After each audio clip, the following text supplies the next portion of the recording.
اللہ کے نبی صلی اللہ علیہ وسلم حدیث بیان فرما رہے ہیں کہ جو شخص رمضان کے روزے رکھے، پورے روزے، اور پھر جب شوال کا مہینہ آ جائے تو اس میں اس نے 6 روزے رکھے، تو فرمایا کہ کصیام الدہر، اس نے سال بھر روزہ رکھا۔ اور اللہ کے نبی جناب محمد رسول اللہ صلی اللہ علیہ وسلم فرماتے ہیں کہ لوگوں، اللہ تبارک و تعالیٰ کو سب سے محبوب اور پسندیدہ عمل وہ ہے، کون سا؟ جو ہمیشہ کیا جائے اگرچہ کہ وہ مختصر ہی کیوں نہ ہو۔ اللہ تعالیٰ کو کون سا عمل پسند ہے؟ وہ عمل جو ہمیشہ کیا جائے، اگر 4 دن کرے 4 دن چھوڑ دیے، مہینہ کرے دوسرے مہینے میں چھوڑ دیے، یہ ڈسکنٹینیو والا جو عمل ہے وہ اللہ کو پسند نہیں ہے۔ وہ عمل پسند ہے جو کنٹینیوس کیا جائے۔ جناب محمد رسول اللہ صلی اللہ علیہ وسلم فرماتے ہیں کہ لوگوں، اللہ تبارک و تعالیٰ کو سب سے محبوب اور پسندیدہ عمل وہ ہے جو ہمیشہ کیا جائے اگرچہ کہ وہ مختصر ہی کیوں نہ ہو۔ تو یہ رمضان کا مہینہ ہمیں یہ عبادت کرنے کا ہمیں تلقین کر کے جا رہا کہ تم جیسے رمضان میں عبادت کرتے تھے، رمضان کے بعد بھی تم کو ویسے ہی عبادت کرنا ہے۔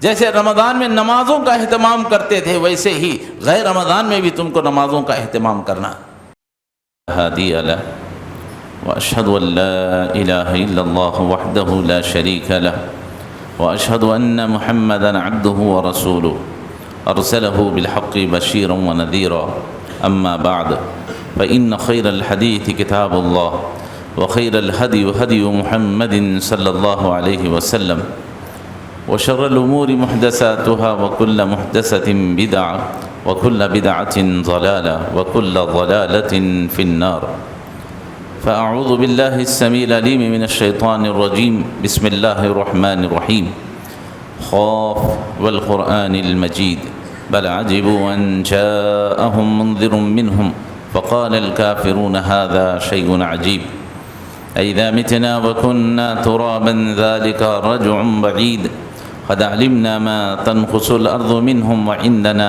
كتاب حفيظ بل كذبوا بالحق لما جاءهم فهم في أمر مريج أفلم ينظروا إلى السماء فوقهم كيف بنيناها وزيناها وما لها من فروج والأرض مددناها وألقينا فيها رواسي وأنبتنا فيها من كل زوج بهيج تبصرة وذكرى لكل عبد منيب ونزلنا من السماء ماء مباركا فأنبتنا به جنات وحب الحصيد والنخل باسقات لها طلع نضيد رزقا للعباد وأحيينا به بلدة ميتا كذلك الخروج قال الله تبارك وتعالى في موضع آخر بسم الله الرحمن الرحيم فاستقيموا إليه واستغفروه وقال الله تعالى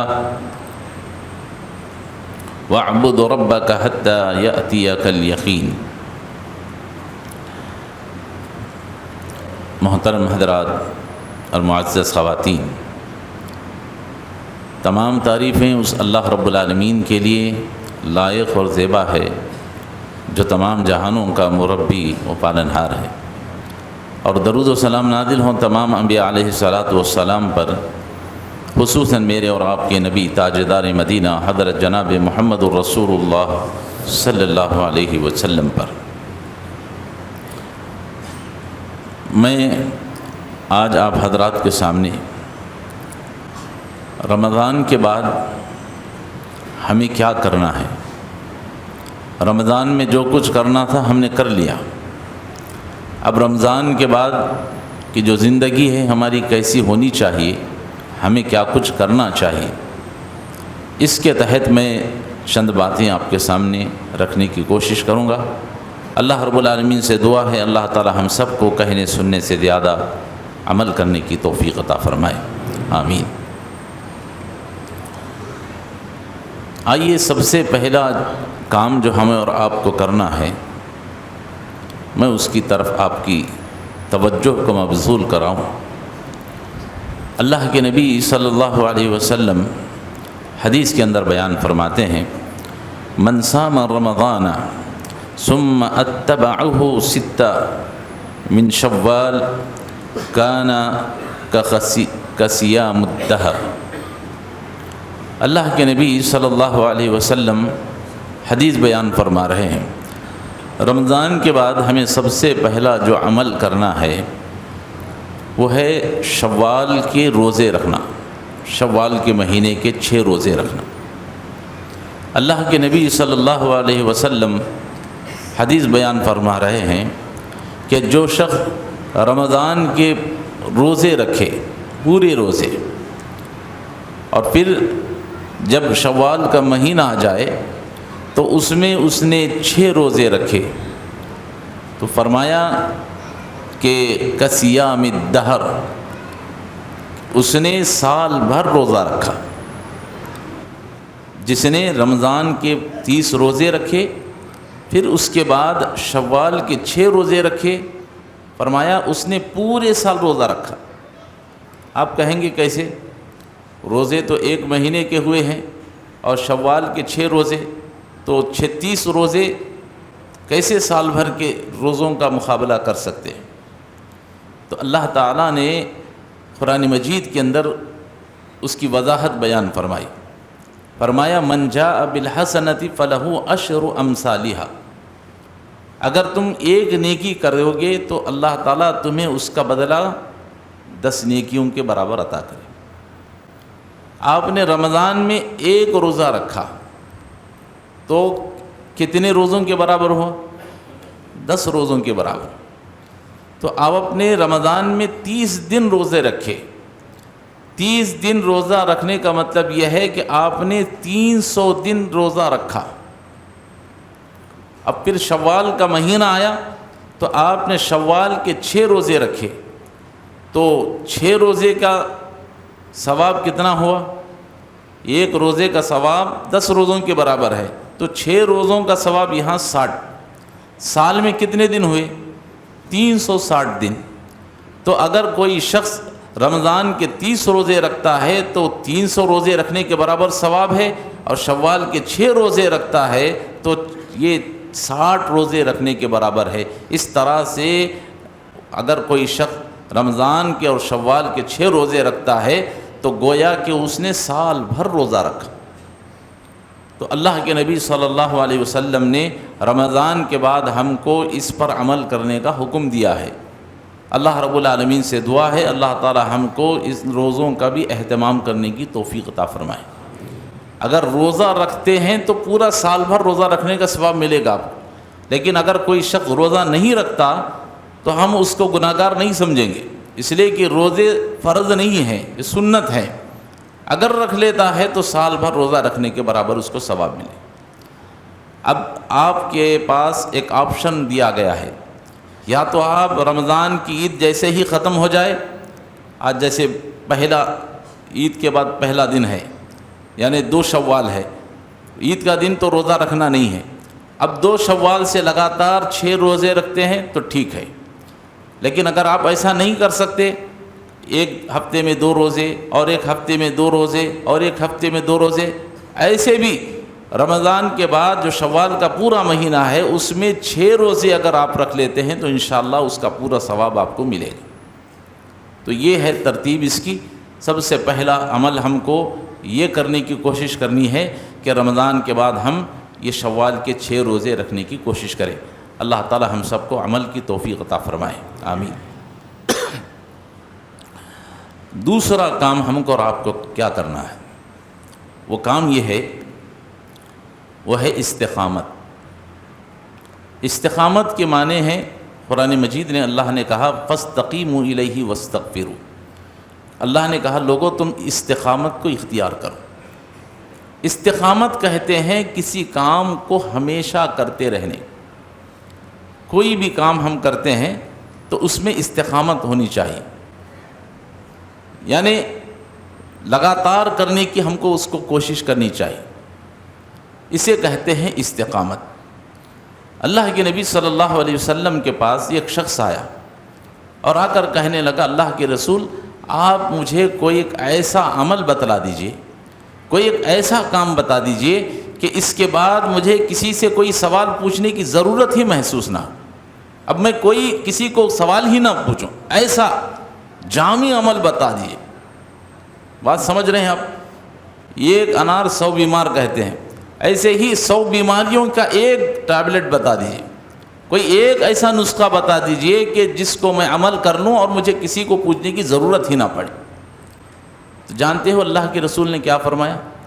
فرمایا قل آمنت باللہ ثم استقم، کہو کہ اللہ پر ایمان لایا میں، کہو میں اللہ پر ایمان لایا، ثم استقم، پھر اسی پر جمے رہ جاؤ، استقامت اختیار کر لو، ہمیشگی اختیار کرو۔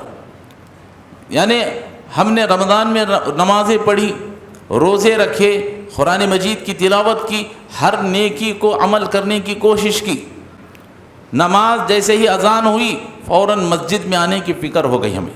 رمضان کے اندر سنتوں کا اہتمام، ایک فرض نماز بھی میں سمجھتا ہوں شاید ہم میں سے کسی کو چھوٹی ہوگی، 5 وقتہ نمازوں کی ہم نے پوری کوشش کی۔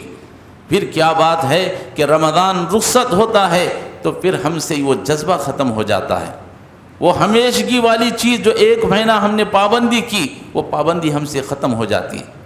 اللہ نے فرمایا وَعْبُدْ رَبَّكَ حَتَّى يَأْتِيَكَ الْيَقِينُ، کہ تم رب کی عبادت کرو کہاں تک؟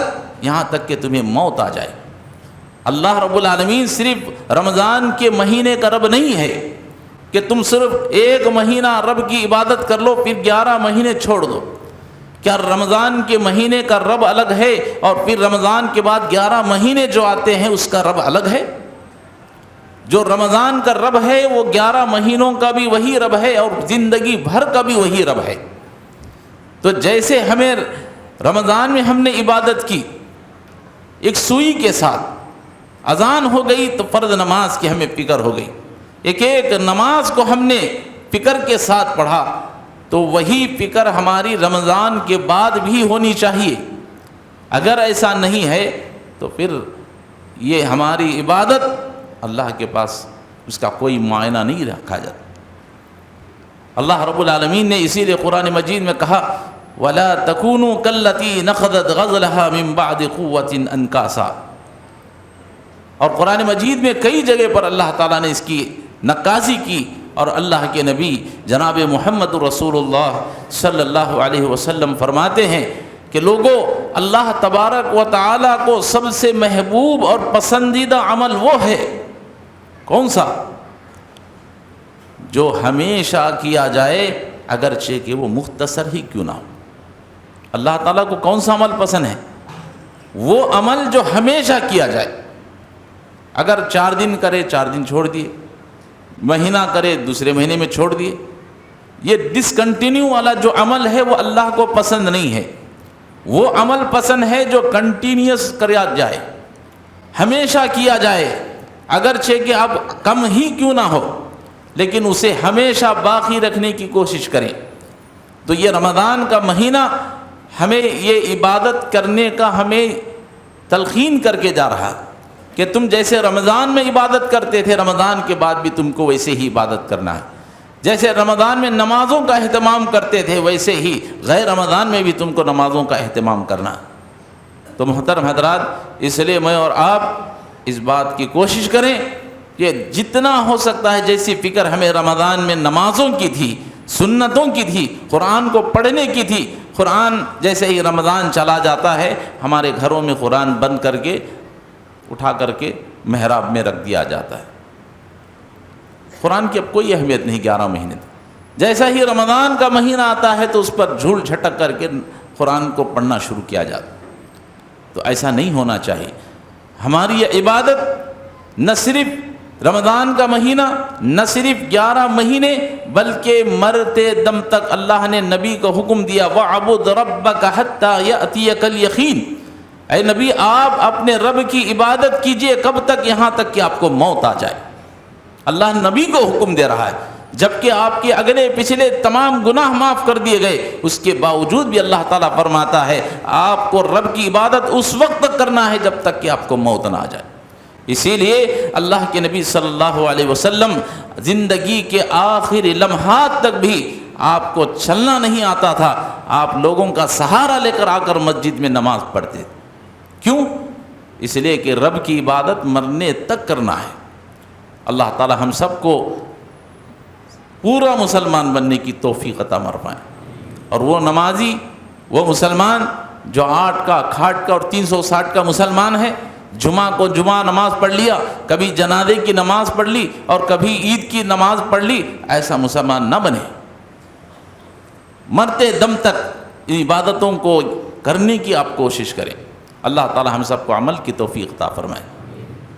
ہاں ایک بات آ سکتی ہے ایسی، بھائی صبح میں ہر نماز کے لیے ہم کام پر گئے ہوں گے، کہاں آ سکتے ہیں؟ بھائی آپ کے قریب میں کام کے جہاں آپ کو مسجد مل سکتی ہے آپ وہاں جا کر نماز پڑھ لیں، یا نہیں تو آپ اپنے ساتھ میں ایک مصلی رکھ لیں. نماز کا وقت ہو گیا، کام کو آپ کھانے کے لیے کام روک سکتے ہیں، کسی اور کام کے لیے کام روک سکتے ہیں، کیا اسی میں آپ ایک 5 منٹ نماز کے لیے نہیں نکال سکتے؟ آپ 5 منٹ نکال لیں، فرض نماز ادا کر لیں. اللہ تعالی ہم سب کو عمل کی توفیق عطا فرمائے. اس کے بعد محترم حضرات، تیسرا کام ہم کو جو کرنا ہے وہ یہ ہے کہ جو کچھ ہم نے رمضان میں عبادتیں کی ہیں، ان عبادتوں کی، ان نیکیوں کی حفاظت کرنا. اب آپ کے پاس پیسہ آ گیا،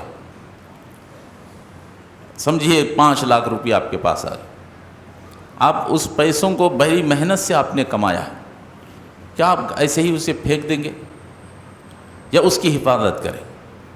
ظاہر سی بات ہے آپ ان پیسوں کی بڑی حفاظت کریں، اس لیے کہ بڑی محنت سے آپ نے پیسوں کو کمایا. ایسے ہی آپ نے 1 مہینہ رب کی عبادت کر کے ایک نیکی کو آپ نے کمایا. نمازیں فرض پڑھ کر کے، تراویح پڑھ کر کے، بیانات کو سن کر کے، قرآن مجید کی تلاوت کر کے، صدقہ خیرات کر کے، اتنی تمام عبادتیں بڑی محنت سے آپ نے کی ہیں، نیکیوں کو کمایا ہے. ایک فجر کی نماز سے لے کر مغرب کی نماز تک بھوکا پیاسا رہ کر آپ نے ان تمام نیکیوں کو کمانے کی کوشش کی. اگر آپ رمضان کے جانے کے بعد اگر اس کی حفاظت نہیں کریں گے تو پھر آپ پچھتانے والوں میں سے ہو جائیں. آپ اپنی نیکیوں کو ہرگز ضائع نہ کریں. کتنے لوگ ایسے ہیں رمضان کے جانے کے بعد اپنی نیکیوں کو برباد کر دیتے ہیں. کوئی آدمی شراب پینے کے لیے چلا گیا، اس کی رمضان بھر کی نیکیاں برباد ہو گئی. کوئی جوا کھیلنے کے لیے چلا گیا. میں خصوصاً نوجوانوں سے کہنا چاہتا ہوں جو IPL کے شوقین ہیں، IPL کے اندر سٹا کھیل رہے ہیں، IPL کے اندر جوا کھیل رہے ہیں، میں ان سے گزارش کرتا ہوں اللہ کے لیے آپ اس جوے کے پیچھے نہ جائیں. آپ 1-2 مرتبہ جیت سکتے ہیں، باقی کے 10 مرتبہ آپ کو ہارنا پڑے گا. اور پھر آپ کا گھر کا حال یہ ہوگا کہ آپ کے بیوی بچے کھانے کے دانے کے لیے ترس رہے ہیں. کتنے لوگوں کو ہم دیکھتے ہیں جوا کھیل کر کے انہوں نے اپنے گھروں کو روڈ پر پہنچا دیا، بیوی بچوں کو دوسروں کے سامنے ہاتھ پھیلانے پر مجبور کر دیا، بیوی بچوں کو دوسروں کے گھروں میں برتنوں کا کام کرنے کی انہیں نوبت آ گئی، یہاں تک پہنچا دیا. اس کے باوجود بھی نہ ان کو نشے سے باہر نکلنے کی فرصت مل رہی ہے، نہ جوا سے باہر نکلنے کی ان کو فرصت مل رہی. اس لیے میں آپ تمام سے کہنا چاہتا ہوں جو عبادتیں آپ نے رمضان میں کی ہیں، شراب پی کر، جوا کھیل کر، زنا کاری کر کے اور کہ پتہ نہیں کتنے ایسے گناہ ہیں، وہ گناہوں کے کام کر کے اپنے ان تمام نیکیوں کو اللہ کے لیے ہرگز برباد نہ کریں. اللہ کے نبی صلی اللہ علیہ وسلم فرماتے ہیں، صحابہ بیٹھے ہوئے تھے، آپ نے فرمایا اتدرون من المفلس، اے میرے صحابہ بتاؤ سب سے بڑا مفلس آدمی کون ہے؟ مفلس کے معنی محتاج اور فقیر کون ہے؟ تو صحابہ نے فرمایا من لا درہم لہ ولا دینار لہ. اللہ کے نبی جس کے پاس درہم و دینار نہ ہو، جس کے پاس پیسہ ٹکا نہ ہو، وہ ہماری نظر میں وہی سب سے بڑا غریب آدمی. اللہ کے نبی نے فرمایا کہ نہیں، قیامت کے دن میری امت کا سب سے بڑا مفلس، سب سے بڑا غریب، سب سے بڑا محتاج وہ شخص ہے جو نیکیوں کے پہاڑ لے کر کے آئے گا. نیکیاں کم لے کر نہیں، نیکیوں کے پہاڑ. اللہ کے نبی نے فرمایا تہامہ پہاڑ کے برابر اس کی نیکیاں ہوں. کتنا بڑا پہاڑ ہے جانتے ہیں؟ تہامہ پہاڑ، یہاں سے لے کر وہاں تک، صرف اونچائی میں نہیں، لمبائی اور چوڑائی میں بھی اتنے بڑے بڑے پہاڑوں کے برابر نیکیاں لے کر کے آئے گا۔ اللہ تبارک و تعالیٰ کے دربار میں کھڑا ہوگا، اتنے میں ایک شخص آئے گا اور کہے گا اللہ یہ وہ آدمی ہے جس نے مجھے دنیا میں گالیاں دی تھی۔ میں صرف شراب اور جوئے کی اور دوسری کی بات نہیں کر رہا ہوں، اگر آپ دنیا میں کسی کا حق ماریں گے، کسی کو رمضان کے بعد آپ نے گالیاں دی، کسی سے آپ نے لڑائی جھگڑا کیا، کسی کا حق آپ نے مار کر کھا لیا، کسی کا مال چوری کر لیا، یہ تمام اعمال آپ کے ان تمام نیکیوں کو برباد کر دیں۔ نبی فرماتے ہیں ایک آدمی آئے گا اور کہے گا اللہ یہ وہ آدمی ہے جس نے مجھے دنیا میں گالیاں دی تھیں، آج میں اس کا بدلہ چاہتا ہوں۔ آپ کے پاس بدلہ دینے کے لیے وہاں کیا ہے؟ نیکیوں کے سوا کچھ نہیں ہے۔ کہے گا بندہ رب سے اللہ میرے پاس کچھ نہیں، اللہ تعالیٰ اس کی نیکیوں کو نکال کر اس کو دے دے گا۔ پھر اس نے میں ایک اور آدمی آئے گا، کہے گا اللہ اس نے مجھے فلاں وقت میں الزام لگایا تھا، میں آج اس کا بدلہ چاہتا ہوں۔ اور ایک آئے گا کہے گا اللہ اس نے میری زمین ہڑپ کر لی تھی، میرا مال ہڑپ کر لیا تھا، آج میں اس کا بدلہ چاہتا ہوں۔ بندے کے پاس دینے کے لیے کچھ نہیں ہوگا، اللہ تعالیٰ اس کی نیکیوں کو اٹھا کر اس کو دے دے گا، اور لائن لگی ہوئی ہوگی، اور بھی بڑے قرضدار ہوں گے۔ اللہ تعالیٰ کہے گا لا کر دے، کہے گا اللہ کچھ نہیں۔ تو ان تمام لوگوں کا جن کا آپ نے حق مارا ہے، جن کی چوری کی ہے، جن پر الزامات لگائے ہیں، ان کی تمام گناہوں کو نکال کر اللہ تمہارے سر پر ڈالتے۔ نبی فرماتے ہیں قیامت کے دن میری امت کا سب سے بڑا مفلس یہی آدمی ہے۔ جب رب کے دربار میں حاضر ہوگا تو پہاڑوں کے برابر نیکیاں ہوں گی، لیکن جب نامہ اعمال اس کا ختم ہوگا تو اس کے نامہ اعمال میں کچھ نہیں ہوگا۔ تو اس لیے میں کہنا چاہتا ہوں کہ آپ اتنی محنت کر کے رمضان میں آپ نے رات بھر جا کر عبادتیں کی۔ نوجوانوں کو دیکھا گیا کہ ایسے ایسے رو کر گڑ گڑا کر راتوں میں دعائیں کر رہے تھے، لیکن کیا پتہ کیا ہو جاتا ہے ہمیں کہ رمضان کی راتوں میں بیٹھ کر تاخراتوں میں رو کر گڑ گڑا کر رب سے دعائیں کرتے ہیں، لیکن پھر رمضان چلا جاتا ہے تو پھر ان کے دل و دماغ سے رب کا ڈر ختم ہو جاتا ہے، پھر رب کے سامنے رونے کی ان کو توفیق نہیں ہوتی۔ کیا بات ہے؟ کیوں ہماری زندگیاں چینج نہیں ہو رہی؟ غور فرمائیں، کیا صرف ہمارے تاخراتوں میں ہی رب کو منانا ہے، اس کے بعد نہیں؟ کتنے لوگوں کو دیکھتے ہیں رات بھر ایسا معلوم ہوتا ہے کہ آج انہوں نے زندگی بھر کے لیے توبہ کر لی ہے، آئندہ سے کبھی اب گناہوں کی قریب بھی نہیں جائیں، لیکن رمضان ختم ہوتا ہے وہ روحانیت ختم ہو جاتی ہے، پھر وہی زندگی جو پہلے تھی سو اب بھی ہے۔ اللہ کے لیے اپنی زندگیوں کے اندر تبدیلی لائیں۔ اللہ تعالیٰ نے فرمایا وَلَا تَكُونُوا كَالَّتِي نَقَضَتْ غَزْلَهَا مِن بَعْدِ قُوَّةٍ أَنْكَاثًا۔ اے لوگو تم اس عورت کی طرح نہ ہو جاؤ جس نے صبح سے لے کر شام دوپہر تک سود کو کاٹا۔ مکے کے اندر ایک عورت تھی، وہ دھاگے کا کام کیا کرتی تھی، جیسے ہمارے پاس پہلے دھاگے بنا کرتے تھے، صبح سے لے کر اللہ تعالیٰ نے اس عورت کا ذکر کیا مثال بیان کر کے کہ وہ صبح سے لے کر دوپہر تک دھاگوں کو سوتتی تھی، دھاگے کو باندھتی تھی، اور جب دوپہر کا وقت آتا تو نوکروں سے کہتی کہ دھاگوں کو توڑ دو، خود اپنے ہاتھوں سے ان دھاگوں کو توڑ دیتی۔ صبح سے لے کر دوپہر تک اس نے محنت کی اور دوپہر میں وہ دھاگوں کو توڑ دیا۔ دھاگے کو بنانے کے لیے کتنا وقت لگتا ہے، توڑنے کے لیے کچھ بھی نہیں۔ تو آپ نے 1 مہینہ عبادت کی، پھر رمضان گزر گیا، 82 83 عید میں اسی میں ہماری نیکیاں ختم ہو گئی۔ ابھی تو سال کی کتنے دن باقی ہیں؟ 11 مہینے باقی ہیں۔ ہمارے نوجوان 2-3 دن میں ہی وہ نیکیوں کو ختم کر دیتے۔ اللہ تعالی ہم سب کو نیکیوں کو اپنی حفاظت کرنے کی توفیق عطا فرمائے، ایک ایک نیکی کی قدر کرنے کی اللہ ہم کو توفیق عطا فرمائے۔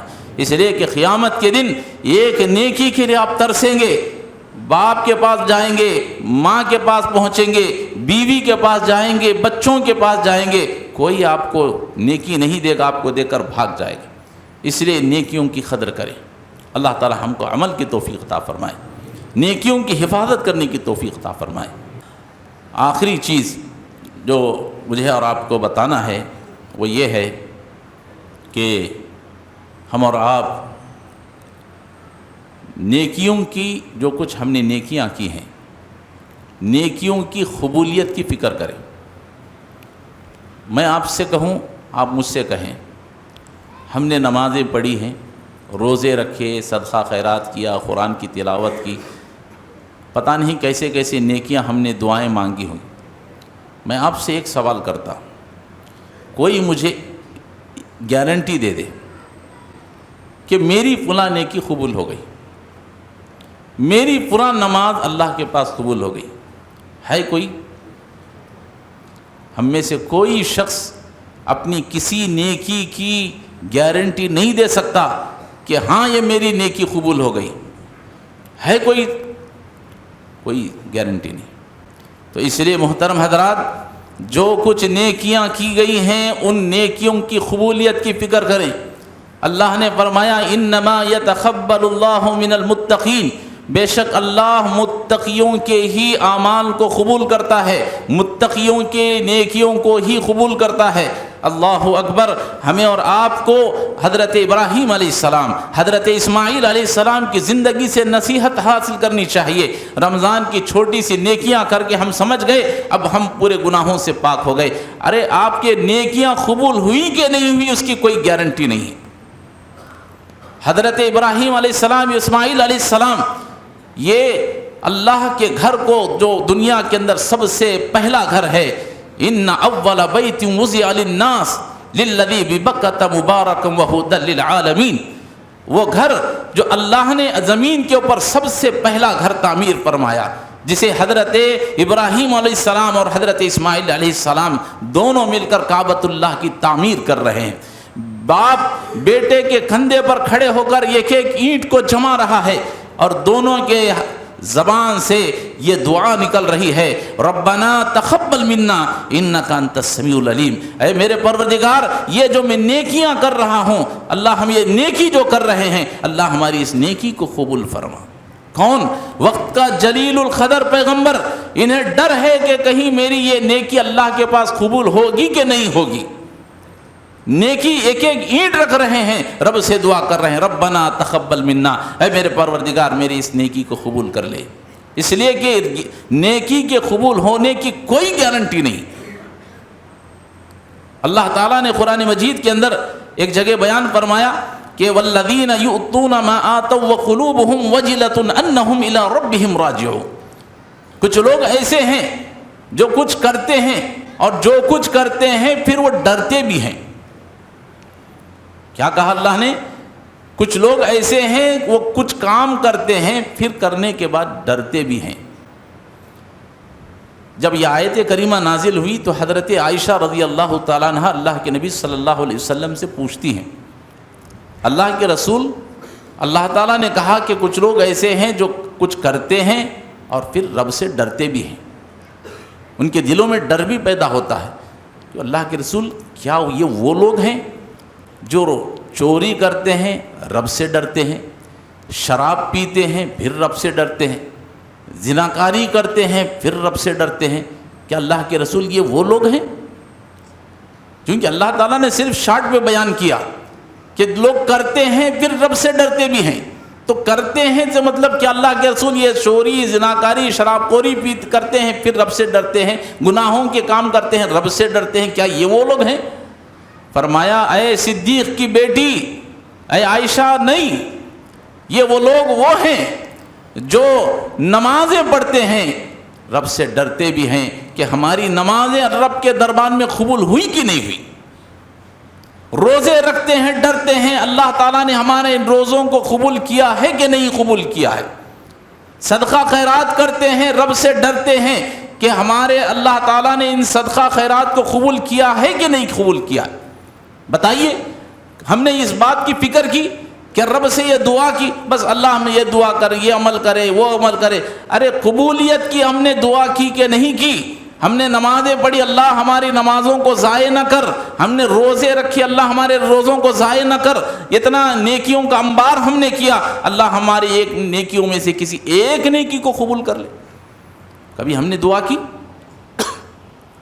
ہم نے دعا نہیں.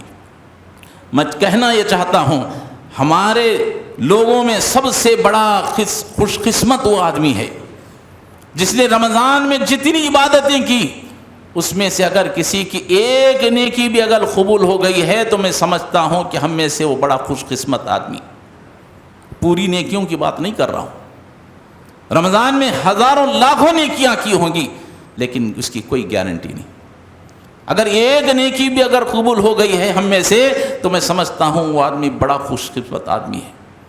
حضرت فضالہ بن عبید رضی اللہ تعالیٰ عنہ کہتے ہیں کہ اگر مجھے معلوم ہو جائے کہ اللہ رب العالمین نے میری کسی ایک نیکی کو قبول کیا ہے رمضان میں تو فرمایا الدنیا وما فیہا کہ یہ قبول ہو جانا ایک نیکی کا قبول ہونا دنیا اور دنیا کی تمام چیزوں سے زیادہ مجھے محبوب ہے. اللہ اکبر. پوری دنیا مل جائے تو آپ کو کتنی خوشی ہوگی. کہتے ہیں کہ مجھے پوری دنیا مل جائے اور اس کی تمام چیزیں بھی مجھے مل جائیں اتنی خوشی نہیں ہوگی جتنا کہ مجھے اس بات پر خوشی ہوگی کہ اللہ نے میری ایک نیکی کو قبول کر لیا. ہم اتنے اعمال تو کر لیے ہیں لیکن ہماری کسی ایک نیکی کو قبول ہونے کی کوئی گارنٹی نہیں. اللہ تعالیٰ سے دعا ہے اللہ ہمارا رمضان میں جو کچھ نیکیاں ہم نے ٹوٹے پوٹے انداز میں کی ہیں اللہ تعالیٰ ہماری نیکیوں کو قبول فرما لے. ہمارے اسلاف کے بارے میں آتا ہے کہ ہمارے صحابہ کرام ہمارے اسلاف جب رمضان کا مبارک مہینہ گزر جاتا تو 6 مہینے تک رب سے کیا دعا کرتے. کہتے اللہ جو کچھ رمضان میں ہم نے نیکیاں کی ہیں اللہ ہماری نیکیوں کو قبول کروائے. کتنے دن تک؟ 1 دن 2 دن نہیں 6 مہینے تک صحابہ دعا کرتے تھے اللہ رمضان میں جو کچھ نیکیاں ہم نے کی اللہ اس کو قبول کر لے. ہم نے کیا ہے یہ کام؟ بتائیے. ہم نے جو کچھ نیکیاں کی اللہ ہمارے قبول کر لے. ہم نے دعا کی ہے؟ نہیں کی ہے.